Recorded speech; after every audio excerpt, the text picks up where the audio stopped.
Well, Briahna, what's on your radar? Well, Robbie, last week, former Daily Show host Jon Stewart interviewed a bipartisan panel of former State Department heads, which proved that when it comes to foreign policy, there is no red, no blue, just American empire. Now, it's a 44-minute interview with plenty to provoke if you're looking for fodder for these tense Thanksgiving dinner conversations. But one excerpted clip in particular has been making the rounds, and I think it's because it's such a perfect exemplification of what's wrong with our foreign policy apparatus. In it, Hillary Clinton and Condoleezza Rice are completely take for granted the U.S.'s role as, quote, the world's policeman. When questioned about the wisdom of intervention in Libya, which even Obama describes as his worst mistake, Hillary declined to consider even for a moment whether intervention was the best course of action. Instead, she justified the NATO intervention, which involved over 7,000 bombing missions and which has led to the rise of literal slave markets in Libya, on the basis that then leader Muammar Gaddafi threatened to kill his own people like cockroaches. Here's the first part of the clip.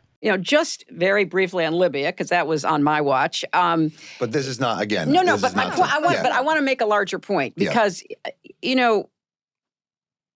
Gaddafi was a bad actor. Everybody knew he was a bad actor, and he threatened to kill his people by cockroaches. The United States was actually the supporter of European countries through NATO and the Arab League, which for the very first time came and said, we want to be part of trying to protect the people of Libya. Now, so I feel that particular intervention, we had certain capabilities militarily that nobody else had, which we used to assist them. But, the Emiratis were flying and the Jordanians were flying, et cetera. The problem, and this is where I think you make a really good point. The problem is, okay, Gaddafi's gone. Mm-hmm. His horrible prisons are emptied. What comes next? Right.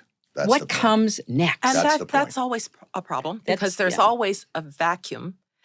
Because, look, dictators don't allow institutions to flourish. So when you take the dictator out, there are no institutions. That's right. So but the question becomes, do you then say, let Gaddafi go ahead and kill his people because it's going to be hard afterwards? Or in our case, we thought Saddam Hussein had weapons of mass destruction. Are you going to let that continue, or are you going to take him out? And then do the best that you can in helping people to recover. You have to recognize that it's going to be hard once you take the dictator out. Holy smokes. Who would have thought you need to define the goals of your intervention and consider what happens in the void once you topple a regime? Apparently not two former secretaries of state. And looking at the U.S. involvement in Ukraine, I'm afraid this is a lesson that America still hasn't learned. Now, for context, at the beginning of this clip, Clinton is referring to a speech Gaddafi made to supporters about protests about protesters calling for his resignation, in which he told his supporters to attack the, quote, cockroaches, greasy rats, and cats protesting against him. Now, one doesn't need to approve of that language or the incitement to violence to admit that the standard for dropping bombs on a sovereign nation is certainly higher than mere despotic language. After all, the U.S. loves to back dictators when those dictators back the global capital order. It's why Biden has kowtowed to Saudi Arabia's MBS, despite saying he'd make him a pariah, and why Trump joked, "Who's my favorite dictator?" during a 2019 summit attended by Egyptian President Abdel Fattah el-Sisi.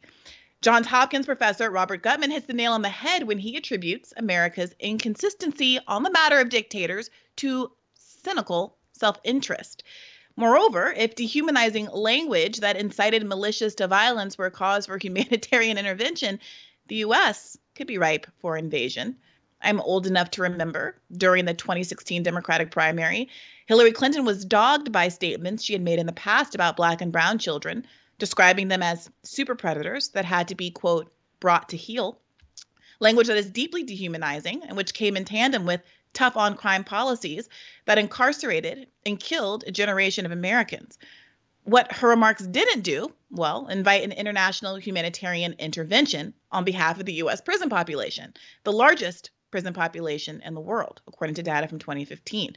Of course, one of the biggest criticisms of NATO's Libyan intervention was that it selectively took elements of Gaddafi's rhetoric at face value.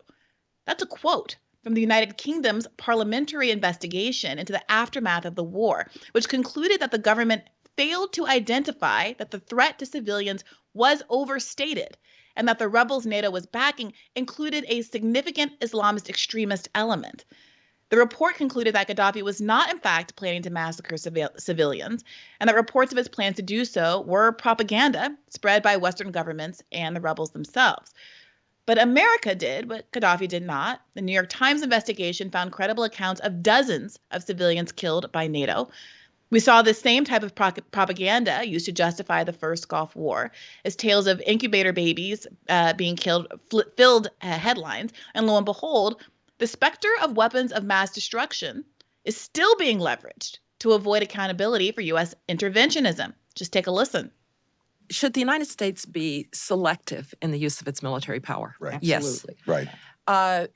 After Afghanistan and Iraq, which we did for security reasons, not because we wanted to spread democracy at gunpoint, but for security reasons. Although ultimately we were told that spreading democracy would make the world safer because freer countries would I think if be you more if you peaceful. actually look at the record, democratic countries actually don't invade their neighbors. Democratic countries don't harbor terrorists. Democratic countries don't use weapons of mass destruction. So I think They don't harbor them, but they have them. You can't. It'd be hard to. But was John, planned in But Germany. they're not aided and They're not supported by aiding the I understand what government. you're saying. I understand what you're saying. And the always That try to- is a distinction. But That clip now reads a little bit like a Thanksgiving dinner conversation. Look, at first I have to take on the idea that Iraq and Afghanistan were motivated by security interests rather than spreading democracy. Stewart did well to push back here, but I'd argue not quite strongly enough. Spreading democracy, of course, was an explicit justification for these wars. In a 2005 news conference, for instance, Bush alluded to a broader strategic objective, which is the establishment of democracy. In a 2003 speech, Bush explained that America's, quote, commitment to democracy is tested in the Middle East. He went on to say, quote, securing democracy in Iraq is the work of many hands. American and coalition forces are sacrificing for the peace of Iraq and for the security of free nations. Spreading democracy was a feature, not a bug of those invasions, and pretending otherwise is some of the boldest revisionist history I've ever seen. But Rice's next claim, that democratic countries don't invade their neighbors, harbor terrorists, or use weapons of mass destruction, really takes the cake. America provides military assistance to 73% of the world's dictatorships, including Saudi Arabia, whose intervention in Yemen has caused civilian deaths, illegal killings, torture, gender-based violence, and famine. Only one country has ever dropped an atomic bomb, of course. That's us. Moreover, even in relative peacetime, the U.S. drops an average of 46 bombs a day. Laos has the distinction of being the most heavily bombed nation in the world because of the 260 million bombs America dropped on it in the name of spreading democracy. Yet Condoleezza Rice has the audacity to claim that America's military power is a global force of justice and good. How much longer are Americans going to let the bipartisan blob weaponize legitimate humanitarian crises to create more humanitarian crises? How much longer will they lie about war crimes to justify war? How long will journalists, pro-peace politicians, and the voting public let them? So, Robbie, this was a pretty galling interview. It did the rounds. You know, a lot of leftists have been talking about it. I mean, what do you make of it? Yeah, I thought it was, I agree with you very substantially in what you were saying. And Jon Stewart was a pretty well-informed and pretty on-point critic of the Iraq War throughout the aughts in the Daily Show, which was, that was must-watch viewing for everyone who had grown to be very not on board with what was going on. So it was interesting to see him. I just threw my pencil. You're missing. You're not in the studio. I couldn't. You're not going to get friendly fire here. I was surprised that he didn't push back more, given that was his history, especially with regard to that conflict. It was absolutely justified on grounds of spreading democracy. She's just not telling the truth there, Condoleezza Rice, or she's rewritten it in her own head. Absolutely, there's no question it was justified, spreading democracy. George Bush justified it that way. I'm sure Hillary Clinton did as well. So the idea that, neither of these justifications end up working because it was a very foolish effort in either case. But they want to say it was just about our own security or something. That's not at all what they said.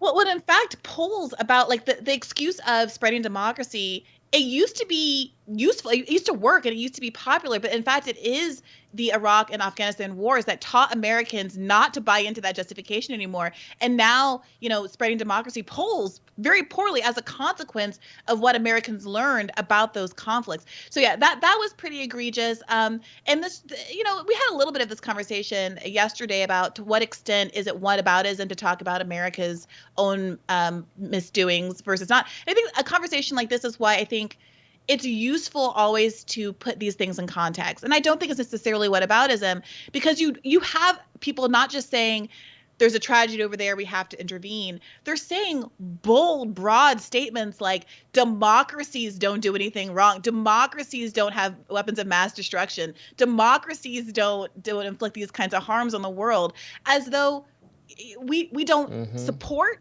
the overwhelming majority of dictatorships that are also characterized conveniently as democracies if we want.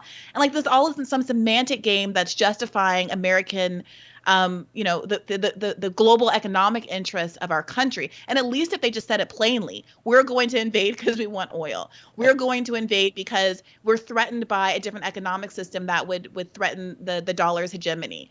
I wouldn't agree with it, but there's something particularly perverse about trying to use people who are really struggling around the world to justify these imperial aims.